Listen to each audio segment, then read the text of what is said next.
প্রচন্ড গরম থেকে রক্ষা পেতে সূর্যের বিরুদ্ধে মামলা করেছেন ভারতের এক বাসিন্দা।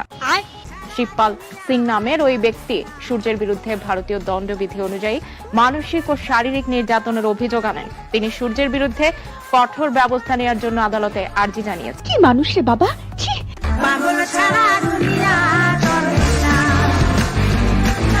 मर गया मादर चोट लाला।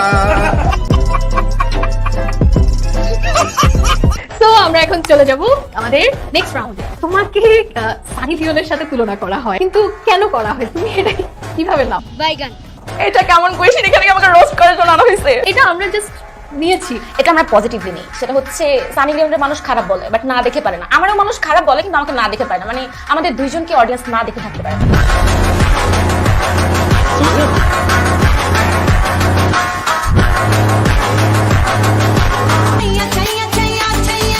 সুটিয়ে লাল করে দেবো, নোংরামি বার করে দেবো। হ্যালো গাইজ, কেমন আছেন আপনারা? আশা করি সবাই ভালো আছেন। আজকের এই ভিডিওতে দেখাবো অস্থির বাঙালিদের কিছু অস্থির কর্মকাণ্ড, যা দেখে আস্তে আস্তে আপনার পেট ব্যথা হয়ে যাবে, গ্যারান্টি দিচ্ছি।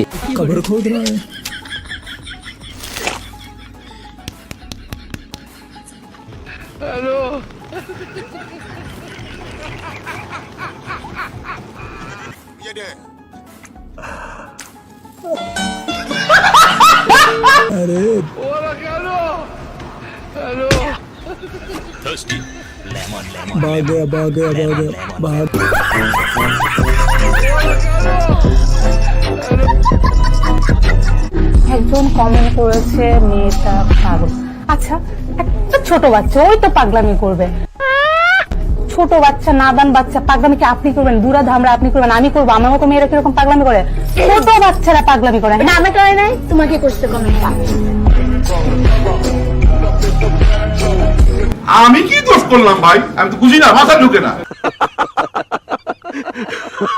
বন্ধুরা, আজকের এই ভিডিওটি অনেক ইন্টারেস্টিং হতে যাচ্ছে। সম্পূর্ণ ভিডিওটা না টেনে দেখার জন্য অনুরোধ রইল। সো আজ এরা বকবক না করে জলদি ভিডিওটি শুরু করি। তুই পড়ালেখা ঠিক মতো করস না কেন? এটা কত? আরে স্যার, আমি পড়ালেখা কইরা করমু কি? আমি সবই তো পারি। সবই তুই পারস? হ্যাঁ স্যার। স্যার, ও যা বলছে সব মিথ্যা কথা। আচ্ছা, তোরে আমি সহজ একটা প্রশ্ন করতেছি, তুই এটা উত্তর দে। কত চাঁদের ওজন কত? চাঁদের ওজন? এইটা তো একেবারে সহজ একটা প্রশ্ন। তোরে কইছে তুই বেশি জানোস। চাঁদের ওজন স্যার 41 কেজি। চাঁদের ওজন 41 কেজি কেমনে? আরে স্যার, আমার গার্লফ্রেন্ডের ওজন 41 কেজি, আর আমার কাছে আমার গার্লফ্রেন্ডই আমার চাঁদ। Loyal boyfriend. Sorry sorry.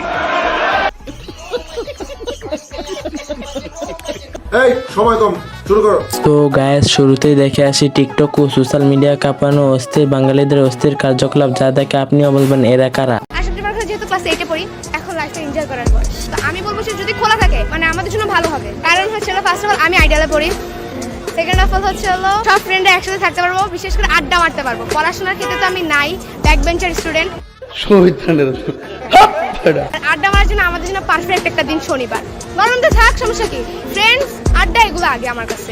এই জন্য দরকার আমাদের জন্য স্কুলটা খোলা। তার ফলে হচ্ছে টিচারদের কষ্ট হবে সবচেয়ে বেশি। তারাও কষ্ট করুক, আমরাও কষ্ট করি, শেষ।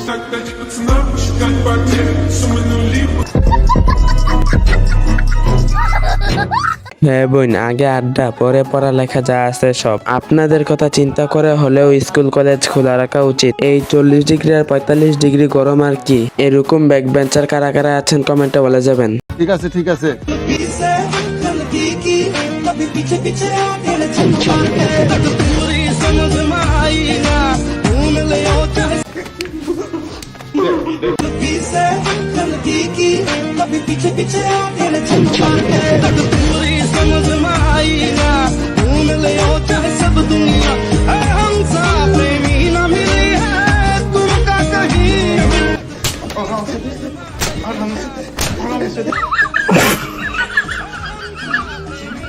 এই নেন ভাই, ভালো করে ক্রাশ খান। এখনো তো ইনস্টাগ্রামের ফটোগুলো দেখাই নেই, দেখলে তো উজু করে বের হতে হবে। তো যাই হোক, আরেকটা ইনফরমেশন ছিল, সে একজন বিবাহিত, তার বাচ্চাও আছে। কি বলছিস তুই? আমি ঠিকই বলছি। খাবি? না, পেট ভরা। কেন, কি খাইছিস? কেন? কি কষ্ট মনে হয়? ভালোবাসি।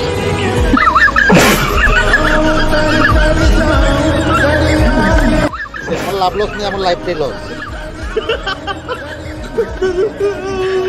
ভাগ্য ভালো দেশটা 1971 সালে স্বাধীন হয়ে গিয়েছিল, আর না হলে বাঙালিদের এরকম কর্মকাণ্ড দেখে পাকিস্তান সরকার নিজেরাই যুদ্ধ ঘোষণা করতো। নিঃসন্দেহে তুই ঠিক কথা বলেছিস।